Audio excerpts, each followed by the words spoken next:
Graça e paz. Quero convidar você a abrir sua Bíblia no livro de Eclesiastes, capítulo 7, versículos de 1 a 6. Deixa a sua Bíblia aberta nesse texto. No decorrer da exposição nós iremos a ele, lê-lo. E durante a ministração estaremos expondo e trazendo algumas aplicações ao final para nós. Meus queridos, muito tem se falado nesses últimos dias sobre o novo normal. É uma das expressões que nós mais ouvimos nessa época de pandemia. E é interessante que de líderes mundiais a crianças em sala de aula pelo Zoom, muita gente tem dito ou tem ouvido essa expressão. E o que na verdade está por trás dessa expressão que temos ouvido demais? Eu fui dar uma estudada sobre o que significa esse novo normal. E, na verdade, é uma proposta de um novo padrão que possa garantir a sobrevivência ou continuidade da espécie humana. É uma tentativa humana de profetizar que daqui para frente todos os seres humanos serão diferentes. Então, para você ter uma ideia do que está por trás dessa ideia, para boa parte dos seus proponentes, a pandemia terá força suficiente para mudar os velhos hábitos, gerando uma sociedade muito mais empática, consciente, responsável e até mesmo mais digital. Então, o novo normal é uma tentativa humana de criar uma nova sociedade, um mundo de flores, um mundo de encanto, um mundo de beleza. Pra você ter uma ideia, a própria ONU, a Organização das Nações Unidas, até já criou diretrizes que moldarão essa nova sociedade. E dentro dessas diretrizes, segundo consta lá no site da ONU, você vai ver que a ideia é que esse novo normal vai gerar uma sociedade em que a responsabilidade é compartilhada, existe uma solidariedade global, existe um engajamento maior nas causas sociais e também uma busca por um caminho mais sustentável. Então, na perspectiva da ONU e de boa parte da mídia e também de intelectuais ideológicos, o novo normal é um caminho sem volta para o antigo normal que nós conhecíamos antes dessa pandemia. E, na minha humilde opinião, queridos, isso é apenas mais um jargão barato que nós gostamos de criar na tentativa de nos consolar diante das dores deste mundo caído.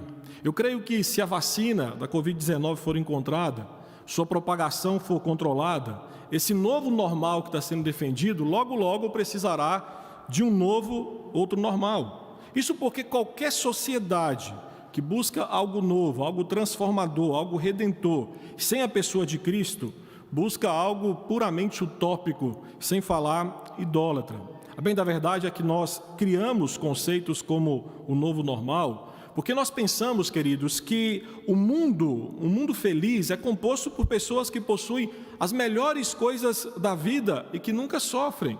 Nós temos a tendência de pensar que somente as coisas boas da vida são bênçãos de Deus e que as coisas ruins que acontecem em nossa existência não são. Mas saiba que um remédio de gosto ruim e amargo pode curar as maiores dores. Ou seja, coisas ruins na nossa vida têm sim o seu valor pedagógico na nossa existência. Por isso que nem sempre um novo normal se faz necessário, mas apenas entender e interpretar corretamente o antigo normal. E aqui em Eclesiastes capítulo 7, é justamente isso que Salomão nos mostra que o antigo normal nos ajuda a interpretar que o sofrimento e a adversidade não são sinais inevitáveis ou necessários do desagrado de Deus. Na verdade, dentro da visão que Salomão nos mostra nesse capítulo, ele nos mostra que a adversidade pode muitas vezes ser bem melhor e maior do que as maiores evidências de prosperidade que acontecem em nossa vida. Vai lá para a Bíblia, no capítulo 6 de Eclesiastes. Repare como que o capítulo 6 termina, no versículo 12. O sábio aqui mostra, o capítulo 6 como inteiro, ele está falando sobre a prosperidade, sobre os perigos da prosperidade, e ele termina o capítulo 12 fazendo uma pergunta: pois quem sabe o que é bom para o homem durante os poucos dias da sua vida? Então, o conteúdo do capítulo 7 gira em torno de responder a pergunta que ele faz ao final do capítulo de número 6. E aí, de acordo com Walter Kaiser, a pergunta aqui em Eclesiastes capítulo 6, versículo 12, o que é bom, passa a ser o gancho no qual se pendura uma série de provérbios, dando-nos algumas coisas boas ou até mesmo melhores, aquilo que ele passa a descrever então no capítulo de número 7. E dentro desta cosmovisão de Salomão, estas coisas boas ou melhores se mostrarão mais saudáveis do que até mesmo a prosperidade. Então, dessa forma, usando aqui um paralelismo sintético, que é um recurso da poesia hebraica, em que você faz um balanço de afirmações, coloca afirmações de um lado e de outro, para que você possa chegar a uma resposta saudável, em que elas se cruzam, se confrontam, o sábio vai nos mostrar o que normalmente é o melhor para o homem. Vamos para os versículos de 1 a 4. É o primeiro ponto que eu quero trabalhar com você nessa manhã, que Salomão vai nos mostrar que normalmente em nossa vida, nem sempre, tudo é festa. Versículos de 1 a 4 ele diz: melhor é a boa fama do que um unguento precioso, e o dia da morte melhor que o dia do nascimento. Melhor é ir à casa onde há luto do que ir à casa onde há banquete, pois naquele se vê o fim de todos os homens, e os vivos que o tomem em consideração. Melhor é a mágoa do que o riso, porque com a tristeza do rosto se faz melhor o coração. O coração dos sábios está na casa do luto, mas o dos insensatos na casa da alegria. Então, nos primeiros 4 versículos, Salomão aqui nos leva a ponderar sobre os benefícios em refletir sobre a morte. E aqui na ideia de Salomão, o dia da morte é melhor que o dia do nascimento. Eu sei que esse argumento parece absurdo, principalmente se você perguntar para quem acabou de ser pai, para quem acabou de ser mãe. Mas, de acordo com Salomão, melhor é a boa fama do que um unguento precioso. E na lógica de Salomão, de acordo com seu argumento aqui, esta boa fama atinge o seu ápice no final da vida e não no começo dela. Boa fama aqui é no sentido de ter um bom nome, ou seja, a glória que os grandes homens conquistam e que ultrapassam séculos, ultrapassam culturas, terras, ultrapassam até mesmo as fronteiras da morte. Pense que algumas pessoas morrem, mas de certa forma a sua fama, o seu legado, o seu nome não.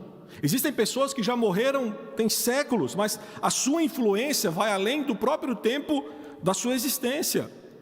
Assim, na perspectiva de Salomão, ter uma boa reputação oriunda de um bom caráter é mais duradouro que a fragrância de um perfume caríssimo que rapidamente se dissipa no ambiente. Por exemplo, não há dúvidas que o nome de Isaac Newton, que viveu no século XVII, é bem mais valioso que um perfume Calvin Klein. Ou para você aí que é fã da banda Oficina G3, com certeza o vocalista Manga é muito mais valioso que um perfume Carolina Herrera ou um Chanel número 5. Então, dessa forma, melhor é o dia da morte, em que você já possui um bom nome, do que o dia do nascimento, em que você ainda não possui nome nenhum. Contudo, o que acontece entre esses dois eventos, a morte e o nascimento, determinará se um homem ou mulher tem um bom nome, ou se simplesmente sua vida foi igual a um perfume que, quando é usado, a sua fragrância, uma hora vai acabar. Então, por mais absurdo que possa parecer que o dia da morte é melhor que o dia do nascimento, Salomão nos ensina que a vida deve ser pensada, refletida a partir da morte. E repare que no final do versículo 2, o sábio se dirige a nós, os vivos. E o seu conselho é: a partir da morte, você que está vivo, reflita na vida. E veja como que isso ganha força no versículo 2, que complementa a ideia do versículo 1, em que Salomão sugere que melhor é ir a um funeral do que a uma festa. E a razão é que a morte é o fim de todos os homens. Aí no versículo número 4, Salomão ainda afirma que o coração do sábio está na casa do luto, apontando aqui novamente que a morte é o objeto de reflexão do sábio. E novamente aqui no versículo 4, Salomão fala de polos opostos, casa onde há luto e casa onde há festa. E segundo a sabedoria salomônica, as risadas, as músicas, os balões não favorecem a meditação e reflexão do homem sobre o seu próprio destino, sobre a brevidade dos seus dias nessa terra. No entanto, diante da presença de um cadáver, Salomão está dizendo: aquele que ainda vive, esse reflete. Eu não sei você, mas quando eu vou em velórios, geralmente eu gosto de observar quem está do lado do cadáver. E geralmente, as pessoas que são da família, os mais próximos, que estão do lado do cadáver, geralmente ficam em silêncio. Às vezes com a mente em branco. Porque aquela pessoa sabe que balões, que festas, que músicas, que risadas não tem qualquer valor para aquele momento. E entenda que Salomão não está falando que festejar é ruim, até porque um dos temas que mais se repete em Eclesiastes é justamente a bênção que o Senhor nos concede em festejar a vida. Mas neste momento, Salomão está nos levando a pensar que nem tudo é festa. Pois as festas tendem a entorpecer os nossos sentimentos, mas a morte é uma grande ferramenta usada por Deus para nos despertar. E aqui, seguindo a soberania divina descrita em Eclesiastes 3, que nós pregamos alguns domingos atrás, que controla os tempos e estações da nossa vida, nós bem sabemos que Deus é aquele que envia os dias de banquete, bem como também aquele que envia os dias de luto. Entretanto, no argumento de Salomão aqui no capítulo 7, os dias de luto são mais instrutivos do que os dias de festas. E aqui no versículo de número 3, Salomão reforça essa ideia, afirmando que melhor é o pesar que o riso, pois com a tristeza do rosto alegra-se o coração. Ou seja, o pesar ou sofrimento, segundo Salomão, faz melhor ao coração, pois é na dor que refletimos sobre a vida e não em meio a uma festa. E sejamos honestos, nós raramente, ou até mesmo nunca, refletimos sobre a vida quando estamos assistindo a um show de comédia, assistindo a uma partida de futebol. Ou as mulheres raramente pensam na brevidade da vida quando são surpreendidas por uma cesta recheada de flores ou chocolates. As crianças raramente pensam na vida quando são surpreendidos por seu pai trazendo aquele brinquedo que tanto desejava. Não é à toa que C.S. Lewis dizia que Deus sussurra em nossos prazeres, fala em nossa consciência, mas grita em nosso sofrimento. O sofrimento é o seu megafone para despertar um mundo surdo. Meus irmãos, as dificuldades da vida têm o potencial de despertar um interesse espiritual em nós. A tristeza nos faz pensar na vida, pensar sobre o seu significado, pensar sobre as nossas prioridades. A tristeza e o sofrimento, muitas vezes, levam pessoas que não queriam nem saber de Deus, muitas vezes a ter um encontro com o Deus que até antes do sofrimento rejeitavam. Enquanto que a alegria raramente tem esse poder. Em dias de dor, de sofrimento, tristeza, o ser humano reflete mais em sua vida do que nos dias em que ele está festejando. Em dias de pão e circo, queridos, somos entretidos e é fato que nós não conseguimos pensar nas realidades da nossa existência. Então, nos versículos de 1 a 4, Salomão nos ensina que na vida nem tudo é festa e que os dias de tristeza, de luto, têm sim seus benefícios didáticos. Quando chegamos nos versículos 5 a 6, há o segundo argumento que Salomão usa aqui. Ele vai falar que normalmente em nossa vida os elogios podem ser enganosos. Versículo 5, melhor é ouvir a repreensão do sábio do que ouvir a canção do insensato, pois qual o crepitar dos espinhos debaixo de uma panela, tal é a risada dos insensatos, também isto é vaidade. Salomão aqui novamente nos coloca diante daquilo que nós não estamos acostumados a receber com bons olhos. E aqui então Salomão vai dizer que é a repreensão do sábio. Isso porque, naturalmente, queridos, é mais agradável para nós sermos louvados, elogiados, do que repreendidos. Me lembro que quando eu era adolescente, depois de tirar um 9, uma prova de matemática, ia para casa todo feliz esperando o elogio do meu pai. E mostrava a prova: pai, tirei 9. Meu pai dizia: muito bem, fez mais que obrigação. Na próxima vez, tira um 10 porque você só vive para estudar. Rapaz, aquilo era um balde de água fria. Por quê? Porque não há dúvidas que ouvir belas e elogiosas palavras é bem melhor do que ouvir reprimendas.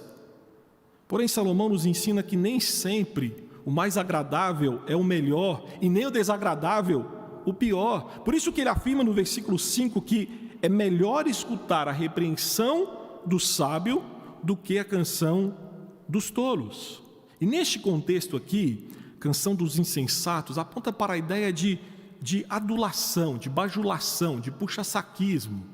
Se fosse hoje, Salomão estaria dizendo: olha, não dê ouvidos à canção do capachão. Existe um ditado latino que diz: um asno esfrega outro asno. E esse ditado se aplica ao encontro de duas pessoas em que uma a outra se elogiam exageradamente. E, meus irmãos, nós não vivemos numa cultura assim? Numa cultura em que os elogios são sempre bem-vindos, mas as repreensões, as exortações, as críticas são taxadas como intolerância, como falta de amor. Estava lendo tempos atrás um conceito que alguns antropólogos têm levantado, que é a geração neném. Já ouviram falar dessa geração? É a geração composta por jovens que não trabalham, nem estudam, nem procuram emprego, ou seja, é uma geração extremamente inativa. Você quer ver um exemplo como é que isso funciona na prática? Quando nós olhamos para esse movimento que há uns 3, 4 semanas atrás estourou, antifas, em que a mídia, em que artistas, em que políticos elogiaram as ações ilegais de alguns vândalos, nós começamos a entender por que essa geração neném cresce no mundo inteiro. A geração neném gosta de protestar contra o Estado, mas protesta quebrando o patrimônio público e propriedade privada. É uma geração que protesta contra os pais, mas ao mesmo tempo não abre mão do cartão de crédito do pai para comprar seu iPhone, que é utilizado para filmar os seus protestos comendo um McLanche feliz. Meus irmãos, é uma geração mimada que pensa que pode fazer o que quer, como quer, e que ninguém tem o direito de exortá-los, de criticá-los, de repreendê-los. E as Escrituras é maravilhosa por isso, porque esse versículo 5, ele pode ser ilustrado usando 2 exemplos na família de Salomão. Primeiro exemplo, 2 Samuel capítulo 12, em que o profeta Natã repreende Davi, o pai de Salomão, por pecados que ele havia cometido. E o texto nos mostra que Davi humildemente aceita a repreensão, reconhecendo e confessando os seus pecados. No entanto, Roboão, neto de Davi, filho de Salomão, primeiro livro dos Reis, capítulo 12, não atende ao conselho dos sábios anciãos, mas dá ouvido à canção dos tolos, dos seus jovens amigos, e o resultado, o reino de Israel é dividido.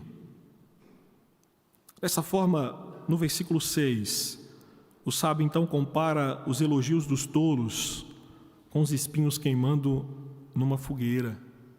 E naqueles dias, os espinhos eram combustível usado para acender o fogo. Então, ao ser queimado, fazia muito barulho. Só que o problema é que logo o seu fogo se apagava. Aqueles que não têm muito hábito de fazer churrasco, seria mais ou menos você tentar acender o fogo da churrasqueira usando carvão e álcool. Você pegou álcool, você joga sobre o carvão, risca o fósforo e sobe aquela chama de fogo, só que dura poucos segundos. Então, de acordo com Salomão, este é o resultado da canção dos tolos, isto é, ouve-se muito barulho, mas não se produz nada duradouro. Então, dessa forma, Salomão está nos levando a pensar que os elogios podem ser enganosos, em alguns momentos até mesmo destrutivos. Pense aqui comigo, em um pai que fica sabendo que o seu filho de 15 anos anda namorando com todas as meninas e elogia: esse aí é meu filho, esse é um garanhão. Ou pense em uma menina desafinada, sem qualquer talento musical algum, mas que quer ser cantora. E as suas amigas vivem elogiando, dizendo: nossa, como você canta bem, você canta melhor do que a Adele. Ou um garoto que é sempre o último a ser escolhido do time de futebol da escola, não tem a mínima habilidade com a bola, mas quer ser jogador de futebol. E os seus pais constantemente dizem a ele: meu filho, você vai ser o novo Messi. Honestamente, essas pessoas não precisam deste tipo de elogio, mas de repreensão. Elas precisam que alguém em amor lhe digam a verdade. E cá entre nós, muitas vezes nós preferimos ouvir este tipo de elogio do que uma repreensão sábia. Por causa da vaidade, nós homens fazemos da bajulação, dos elogios mentirosos, uma moeda que nunca sai de circulação. Fazemos bem em atentar para as palavras de Agostinho, que dizia: prefiro os que me criticam porque me corrigem, aos que me elogiam porque me corrompem. Por mais que as repreensões momentaneamente nos causem mal-estar, na ótica de Salomão, é melhor ouvi-las do que ouvir as canções alegres dos tolos. E eu quero então pensar em 3 implicações desse texto para nós nessa manhã, finalizando o sermão. Primeiro, normalmente construa em vida um bom nome. Salomão afirma que o dia da morte é melhor que o dia do nascimento. E como nós mostramos aqui, o que ele faz é descrever os 2 dias mais importantes da existência humana. Um dia em que a pessoa recebe o nome e o dia que esse nome aparece no obituário. Meus irmãos, o que o novo normal não mudará é que o que a pessoa vive entre esses 2 acontecimentos determina se ela deixará para trás um nome com aroma agradável ou um mau cheiro insuportável. Como ela vive fará ela ser lembrada. Pense aqui em nomes: Judas Iscariotes, Ayrton Senna, Pelé, Dilma, FHC. Cada um destes nomes leva-nos a pensar em um estilo de vida. Cada nome tem uma reputação. Ou seja, se uma pessoa morre com um bom nome, sua reputação está selada. A vida chega ao fim e a sua reputação está definida. Tem um ditado antigo que diz que todo homem tem 3 nomes: aquele que recebeu dos pais, aquele pelo qual os outros o chamam e aquele que ele próprio faz para si. Nós lembramos aqui de Provérbios 22, que diz que mais vale o bom nome do que as muitas riquezas. Meu irmão, minha irmã, como cristãos, nós temos sim que lutar para termos um bom nome, por 2 motivos. Primeiro, o nome que recebemos, o nome e sobrenome, o recebemos como presente. Cada um de nós recebeu um nome e um sobrenome que não escolhemos, mas nos foram dados de presente para que possamos dar sequência ao legado de nossas famílias. E segundo, aqueles que professam a fé em Cristo recebem o nome de cristão. E como tais, devem viver de acordo com os cristãos primitivos, porque estes foram os primeiros a receberem este nome. Por isso, aquela frase que vez ou outra ouvimos por aí: fulano de tal tem um nome sujo na praça. Meu irmão, esse é o tipo de frase que não pode ser dita a respeito de um cristão. Não pode. Não pode. Dessa forma, nós temos que fugir daquilo que possa manchar o nosso nome. Nós temos que lutar para ter um nome coerente, não apenas com a família que nós representamos, mas também com a fé que nós professamos.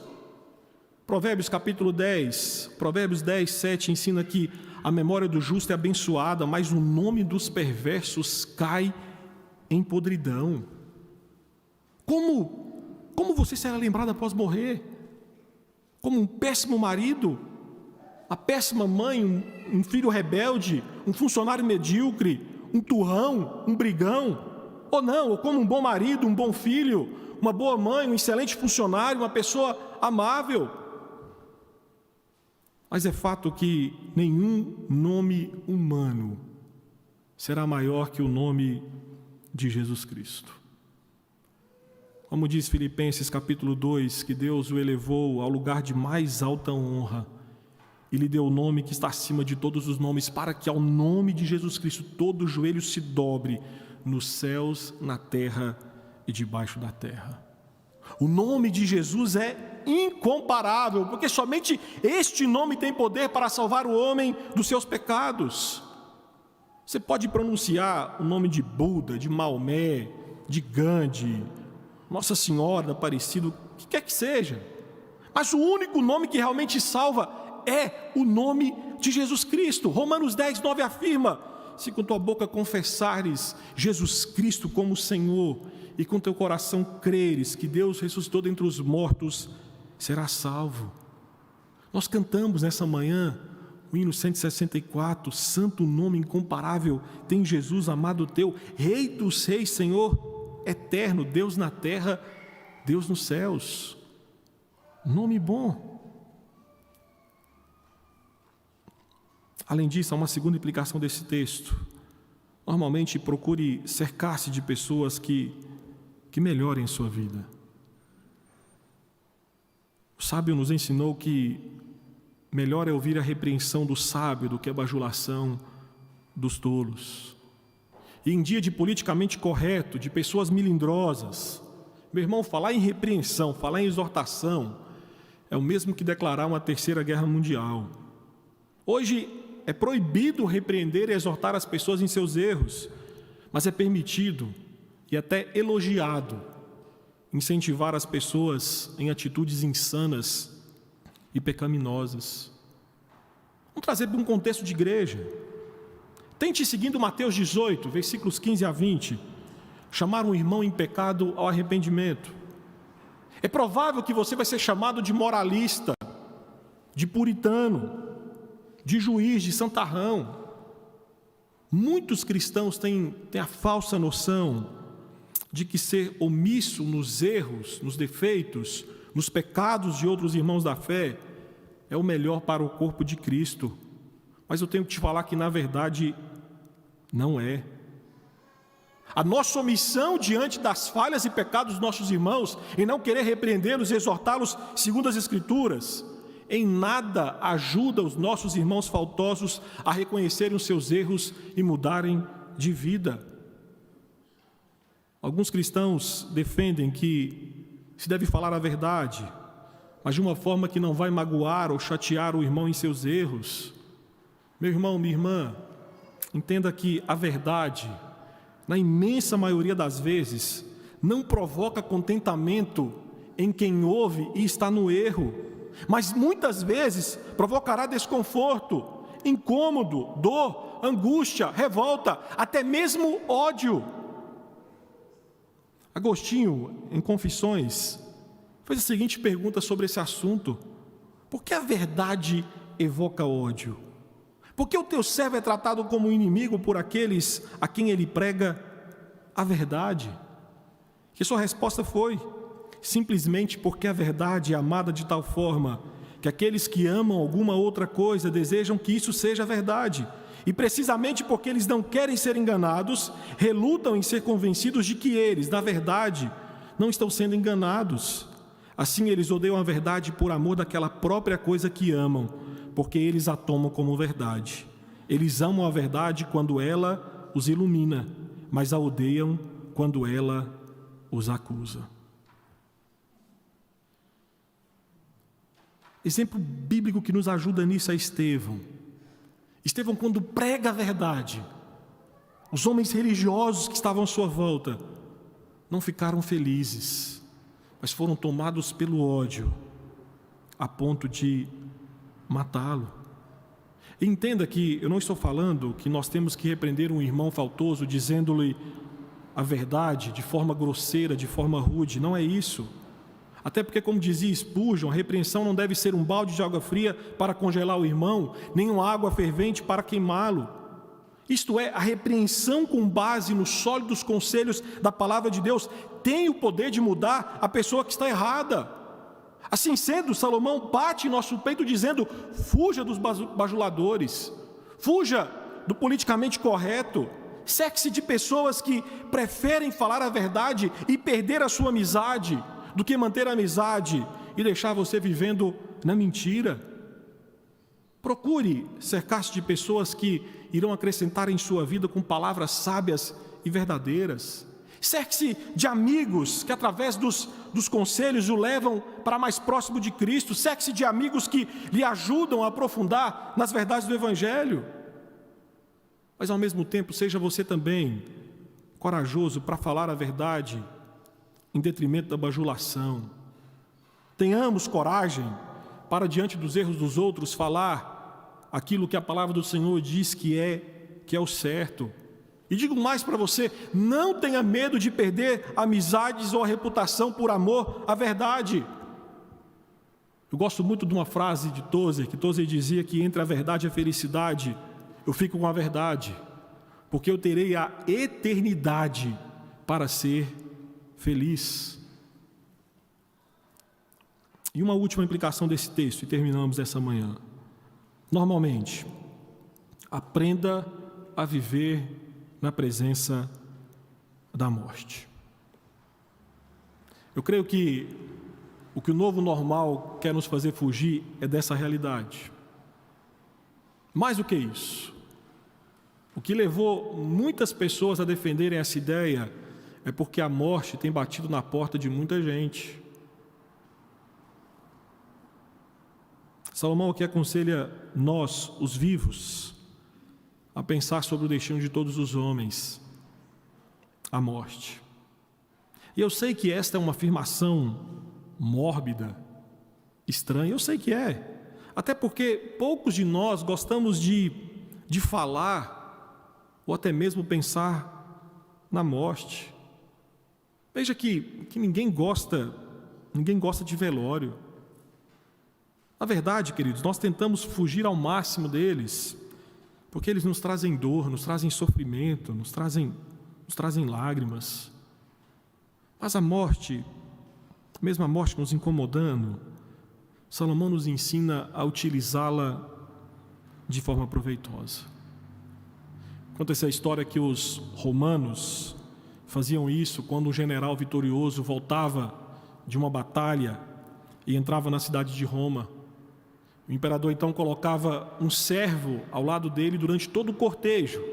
Aquele servo ia ao seu lado dizendo: olhe para trás, lembra-te de que és homem, lembra-te da morte. Meus irmãos, a consciência da morte te faz reavaliar o que é verdadeiramente importante na vida.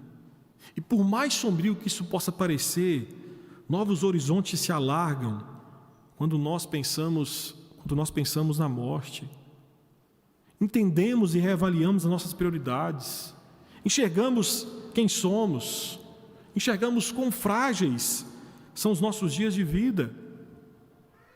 Posso dizer para você que a morte trágica do meu pai, no meu início de juventude, foi um grande divisor de águas na minha vida. Digo para você que após a sua morte, a minha vida, a minha existência adquiriu novas cores. Antes da morte do meu pai, eu não valorizava muito a união da minha família. Mas após a morte dele, isso tomou um novo significado. Estudos. Digo para você que antes da morte do meu pai, não levava muito a sério. Após a morte dele, eu comecei a entender que aquilo era algo sério, a ponto do meu pai sacrificar vários dias da sua vida trabalhando para que eu pudesse estudar. Minha vida espiritual tomou outro rumo.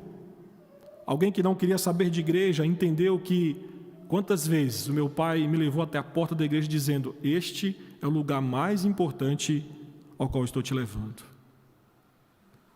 Perceba como que a quantidade de mortos pela Covid-19 tem nos afetado. Todos nós estamos de máscaras, ou quase todos. Álcool. Quantos de nós usávamos isso aqui antes da pandemia? Mais do que isso, queridos, higienizamos até as compras agora. Quando queríamos pensar no início do ano, que iríamos higienizar as compras? Outros passaram a reavaliar prioridades, tempo com a família, diminuir o ritmo de trabalho. E é sobre isso que Salomão está falando, ou seja, a nossa vida deve ser constantemente examinada e a morte faz parte deste exame. Não é à toa que Paul Washer disse que cada óbito, cada cortejo fúnebre, cada túmulo clama ao homem a deixar os cuidados fúteis deste mundo e meditar sobre a eternidade, a preparar-se para encontrar com Deus. Por mais que falar e pensar sobre a morte seja um assunto triste e doloroso, para nós cristãos não há o que temer ao refletir sobre ela.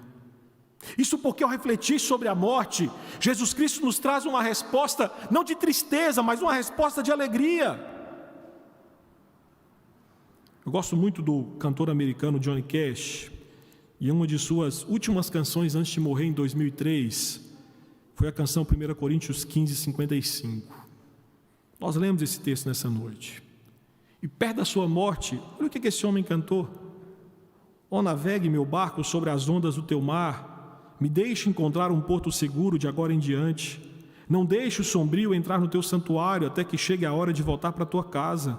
Ó morte, onde está o teu ferrão? Ó morte, onde está a tua vitória? Ó vida, tu és um caminho de luz, e a esperança eterna vem com o sol, quando o meu Redentor me chamar. Johnny Cash simplesmente replicou aquilo que Paulo nos ensinou. Jesus Cristo é o motivo do nosso louvor, porque morreu a nossa morte para vivermos a sua vida. A Bíblia afirma e nós cantamos nessa manhã que Jesus Cristo venceu a morte e que ela é o nosso último inimigo a ser vencido e que o será no último grande dia quando Cristo voltar. E para você vencer esse último inimigo, é necessário unir-se àquele que é Senhor de vivos e de mortos, Jesus Cristo. Para você experimentar o verdadeiro novo normal, eterno, fora do pecado, da existência do pecado, você precisa crer na pessoa de Jesus Cristo. Assim nós temos convicção bíblica que um dia Jesus acabará plenamente com a morte. Mas até isso acontecer, a morte pode transformar-se inesperadamente num bom vendedor de vida.